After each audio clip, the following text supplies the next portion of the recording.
This is WWE superstar Drew McIntyre, and you're listening to the WWE Podcast.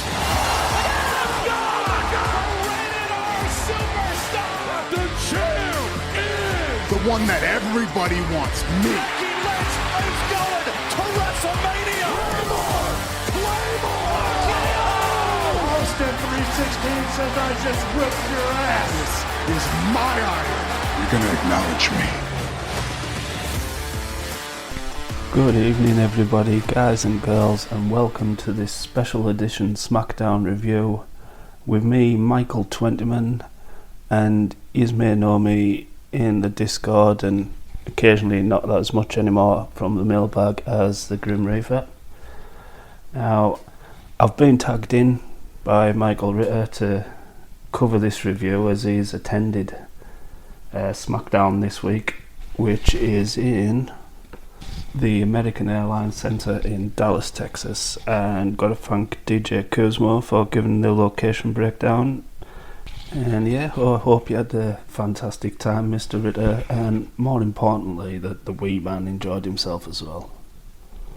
So before I get into this very busy SmackDown review, DJ Kuzmo also informed me early on of The Rock took to social media and put pretty much another 2-part 20-minute video on slagging Cody Rhodes and Seth Rollins off.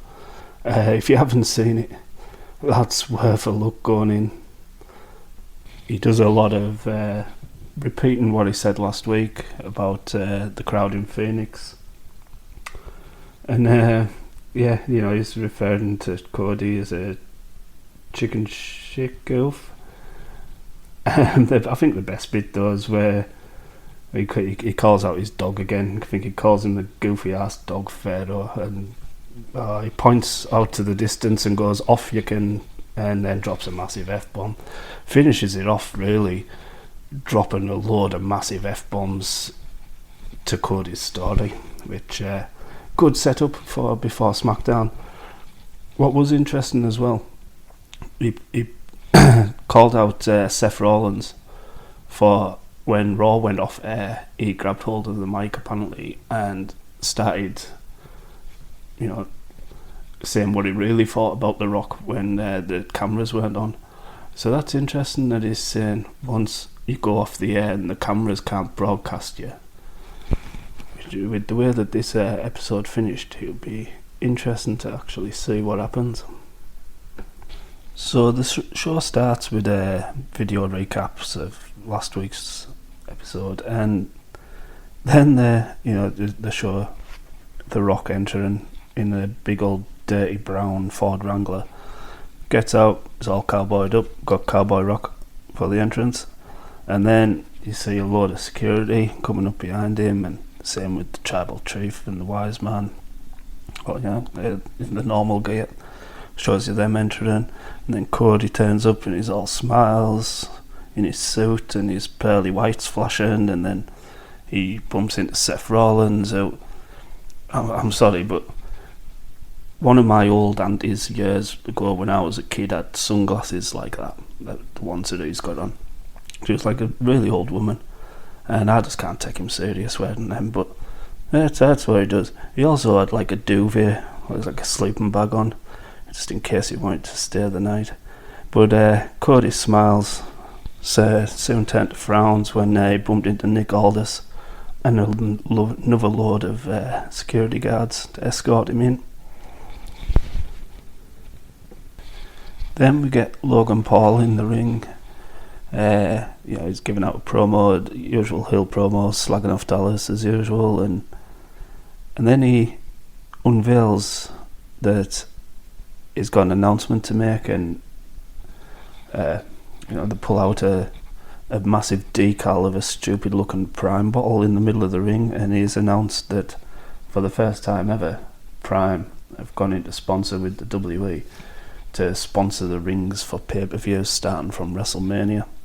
So for every pay-per-view we're going to get a big stupid looking bottle of Prime in the middle of it. So to celebrate this, he brings out KSI, his one of his mothers, and they're posing in the ring for a photo just as Randy Orton's music hits, and Randy Orton sneaks out from under the ring, tries to give Logan Paul RKO. He manages to escape, luckily for him, and then he gives KSI an RKO and drags him into the middle of the prime bottle. Lies him flat, situated over the eye, which I thought was a bit of a good visual, really. Prime with lifeless KSI on the eye, and then he picks up a bottle of Prime and starts pouring it all over KSI's crotch, which brilliant. He's trying to sell that he's knocked out, but you can see him twitching when the water's hitting him. And then he's got to spend the rest of the day looking like he's wet his pants. Then we get back from the adverts, which, just for the record, Matt, adverts is what we in the UK call a commercial break. And Triple H announces that they have 100 million subscribers to YouTube. Pretty good, really, isn't it? It's got a massive plaque to show for it.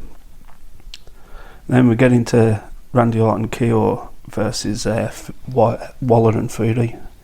This is just a good old normal match, really. It's good spots all the way through. Ends up Grayson Waller tries to mock Randy with doing his warm up for hitting an RKO and KO, but KO gets out, tags Orton in, big fight, and then KO sets up, I think it was Fury, for a pop-up RKO to win the match. And then after the match, while KO and Orton are celebrating, they get jumped by Logan Paul, brings out the brass knucks, and Orton manages to dodge him, gets the brass knucks off him, goes to hit Paul with the knucks.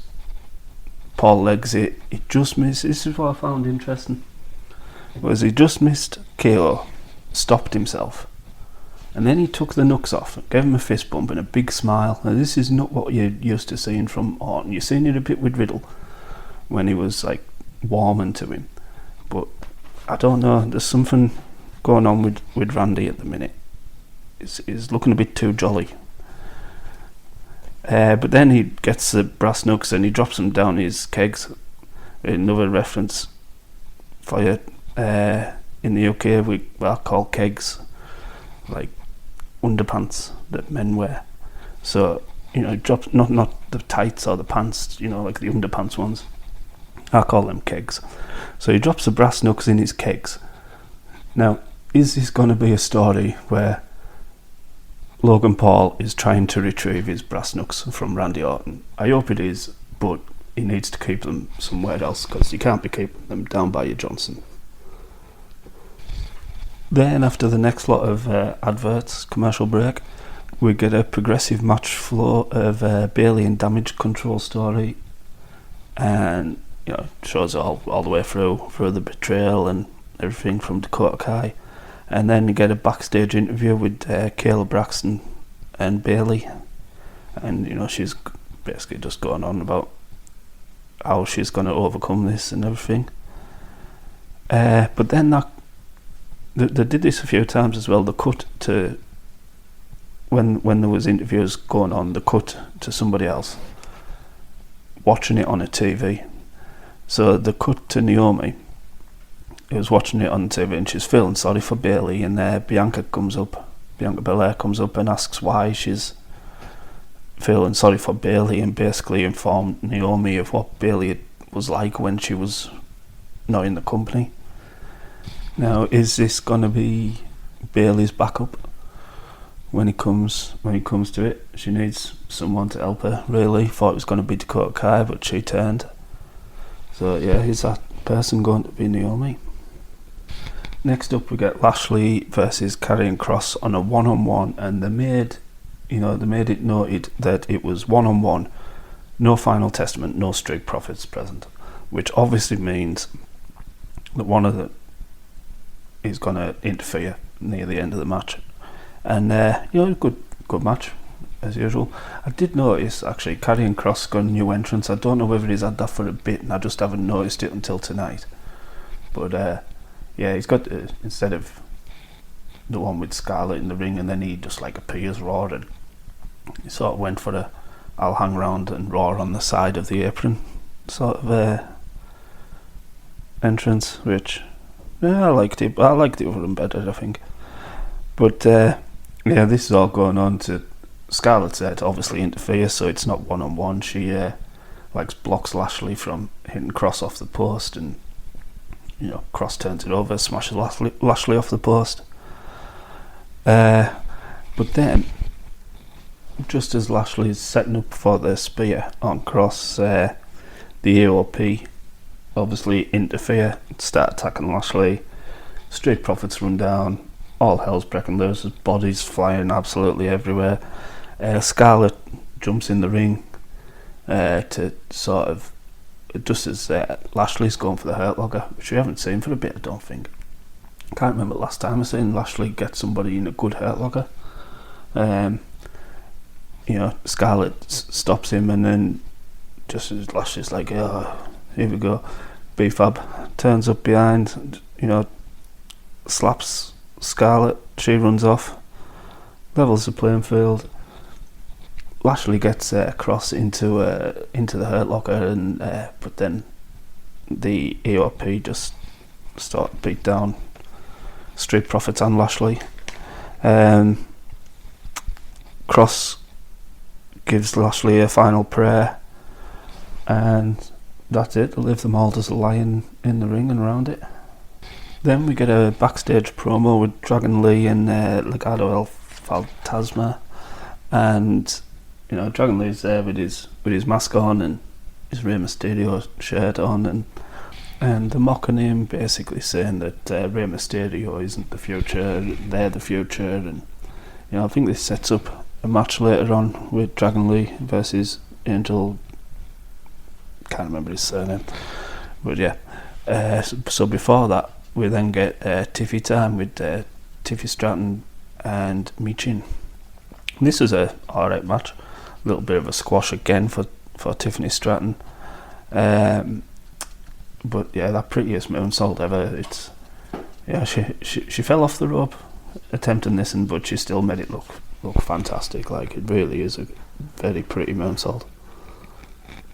And to be honest, Tiffany Stratton's looking more and more confident every time you see her. She really is like starting to own that ring. Very confident performance by her, really. She's even like flexing her guns after the victory. Then we get a promo from LA Knight, a backstage promo, saying this is for LA Knight and anyone who wonders why, for some reason, he flew to Perth just to hit LA Knight with a chair in the Elimination Chamber, which is good to know, really. I'm quite glad that he's decided to tell us. And he's basically saying that he doesn't like him. He thinks he's came in, walks around like he owns the place. And he actually admits that he did find him funny, but then it cuts to the video of when it all started kicking off with Orton, LA Knight and Styles, where LA Knight sort of pushes Styles out the way so he can point over the rope at the bloodline, and then that's when Styles first attacked LA Knight. So I think that was the turning point for him. If he hadn't have pushed if LA Knight hadn't have pushed AJ Styles out of the way, there wouldn't be an issue, which a bit petty, but.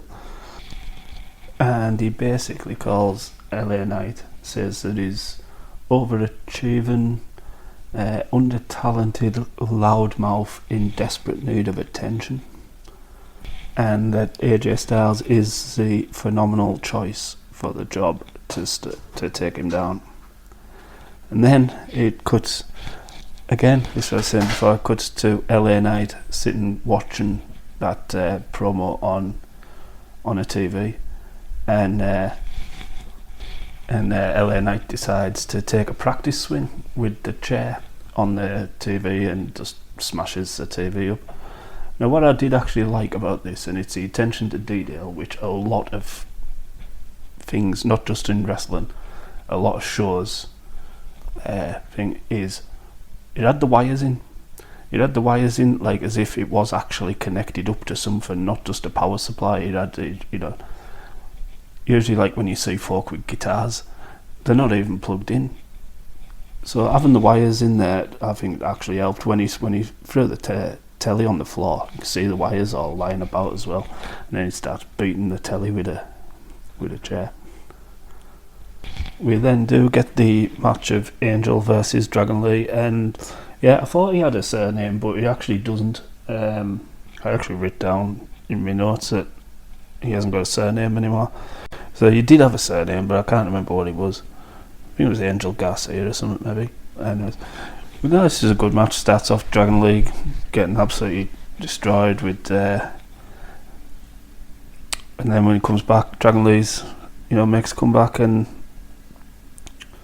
takes out Angel with a Hurricane Rana into a roll-up pin, and then just gets absolutely beat down by Santos Escobar and his gang, because there's no LWO in the building to save Dragon Lee, so he has to take the beating, and then that's how it ends with Legado del Fantasma standing over Dragon Lee in the centre of the ring. Now at this point I fell asleep. It's nearly 2:30 in the morning over here when I'm watching this, so I actually fell asleep at this point and missed the rest of SmackDown, so I had to re-watch it this morning. And the next bit comes out with Damage Control backstage promo with Dakota Kai basically saying that she was always in control of Damage Control. And then what I do like is, Io Sky's and the Kabuki Warriors, each one of them has their say in Japanese, and he comes up with subtitles. Basically, Io Sky's saying you were never part of the vision, and it was Io's era from day one. And then this leads to Dakota basically calling out Bayley into the ring next week. So next week we're going to get Dakota Kai versus Bayley. Straight after that, it cuts to Seth Rollins and Cody Rhodes' locker room, where they've had security on the outside. They keep on showing videos of security outside all of the doors all throughout the day. Nick Aldis is going to get them and they're not there, and security are baffled. How did they get out? Which is true, really. I mean, they're in a locker room which has only got, if it's got more than one door, then why have they put all the security on one door? Not really a very good security team, really, when you think about it. Then we get the main event, the bit we've been building to all day, but most people have probably even tuned into SmackDown for this week. And this promo started with half an hour still to go in the show, and with the entrances being like forever, and the amount of time The Rock stands around just staring and listening, it took 14 minutes until someone actually spoke a word in this promo. And Roman Reigns started off with basically informing Dallas that they're in the presence of greatness. He then leans over, gives The Rock the Rocky and Apollo Crews handshake, which they've been doing quite a lot, where they, you can see the muscles and that big manly handshake. Then tells the crowd to acknowledge us.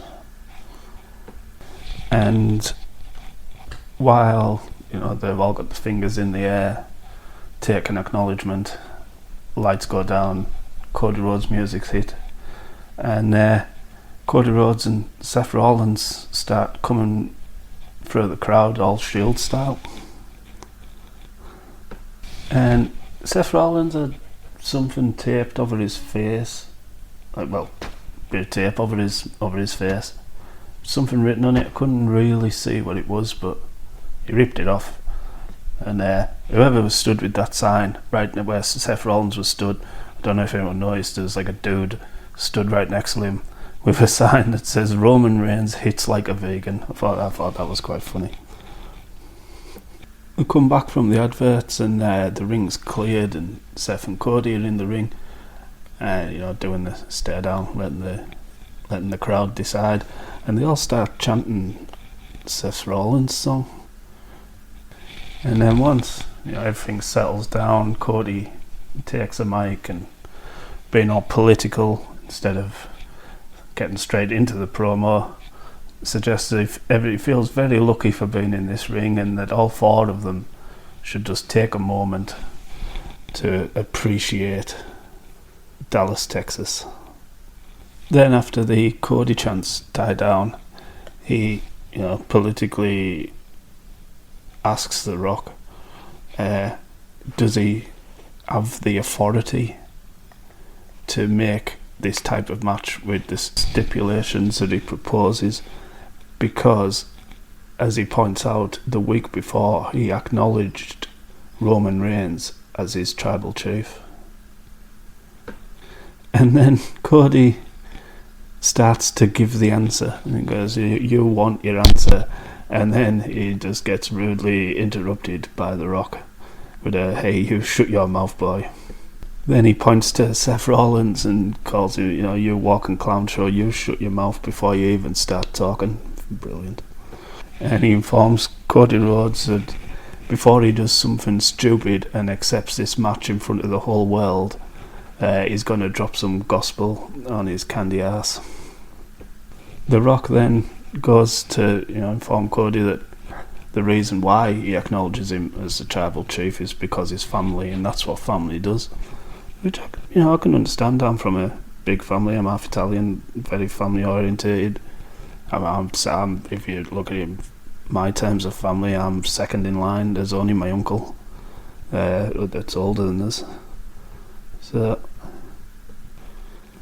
and then The Rock gives his the rules again for this. If Seth and Cody win, they'll be free of the bloodline for his match. It says then you'll be free to finish your story by yourself. And then the crowd starts chanting diarrhea, which, I get it, I understand it. It begins with a D and so does Dwayne, and I'm one of the best for toilet humour. I think it's hilarious. I laugh at any of it, but diarrhea, Dwayne, it's just... They could have come up with something better there, but I suppose with all the F-bombs and all the swearing that The Rock's doing, they've got to try and keep this insult a little bit more PG coming from that side. And diarrhea, diarrhea, it's... yeah. And once the crowd stop chanting diarrhea, then The Rock gives the rules for if Rock and Roman win the match, and it's basically just like a no holds barred bloodline rules, which is only going to benefit the bloodline. And then just as he asks Cody what his decision is, then The Rock gets rudely interrupted by Seth Rollins. If they'd just let each other finish the promo, they'd have got their answer, but no, this is the way they're going. They're interrupting each other all the way through, and Seth Rollins basically says, for once in your life, will you shut the hell up? We know the stakes. And he says the history of the industry is on the line, and you listen to me, good Mr. Midlife Crisis. And he's basically saying, to The Rock, you had your time, you can't have ours. And biggest WrestleMania tag team match of all time, and we accept. Then Roman bursts out into laughing, starts stirring the pot a bit, points to Cody and says, you're going to let this answer for you, and calls him an idiot.